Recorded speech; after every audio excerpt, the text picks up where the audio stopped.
আসন্ন জাতীয় সংসদ নির্বাচনকে সামনে রেখে দেশের রাজনীতিতে বড় ধরনের হিসাব নিকাশ শুরু হয়েছে। বিশেষ করে 10 দলীয় জোটে আসন বণ্টন নিয়ে যে সিদ্ধান্ত এসেছে তা রাজনৈতিক অঙ্গনে নতুন করে আলোচনার জন্ম দিবে। জোটগত ঐক্যের ভিত্তিতে বাংলাদেশ জামায়াতে ইসলামী 215টি আসন নিয়ে নির্বাচন করবে। মনোনয়নপত্র প্রত্যাহারের শেষ দিন মঙ্গলবার এই সিদ্ধান্ত জানিয়েছেন জোটের দায়িত্বশীল নেতারা। এর বাহিরে বাকি 58টি আসনে নির্বাচন করবেন জোটের শরিক অন্যান্য দলের প্রার্থীরা। এর আগে জামায়াতে ইসলামী ঘোষণা দিয়েছিল তারা 189টি আসনে প্রার্থী দেবে।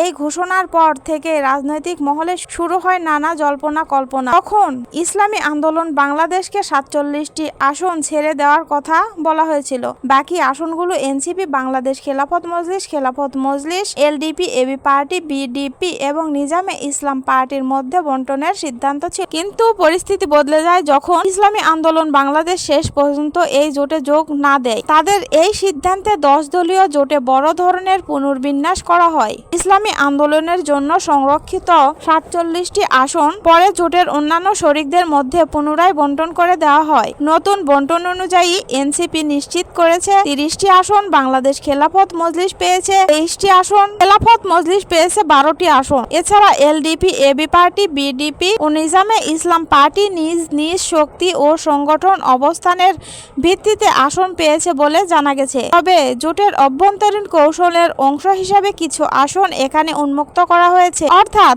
এসব আসনে প্রার্থীরা চূড়ান্ত করা হবে শেষ মুহূর্তের রাজনৈতিক সমঝোতার ভিত্তিতে। এ বিষয়ে জামায়াতে ইসলামী সহকারী সেক্রেটারি জেনারেল এবং কেন্দ্রীয় প্রচার ও মিডিয়া বিভাগের প্রধান এম সানাউল্লাহ মাহবুব জুবায়ের জানিয়েছেন, মনোনয়নপত্র প্রত্যাহারের শেষ সময় পার হওয়ার পর বিকেলে জোটের পক্ষ থেকে চূড়ান্ত ও পূর্ণাঙ্গ আসন বণ্টনের তথ্য গণমাধ্যমকে জানানো হবে। রাজনৈতিক বিশ্লেষকদের মতে ইসলামী আন্দোলন জোটে না আসায় জামায়াতে ইসলামের কার্যত বাড়তি রাজনৈতিক সুবিধা পেয়েছে। কারণ আগে যেখানে 189টি আসনে সীমাবদ্ধ থাকার কথা ছিল, এখন সেখানে জামায়াত 215টি আসনে প্রার্থী দিবে। এতে মাঠের রাজনীতিতে জামায়াতের সাংগঠনিক শক্তি ও দৃশ্যমান হবে বলে মনে করছেন তারা।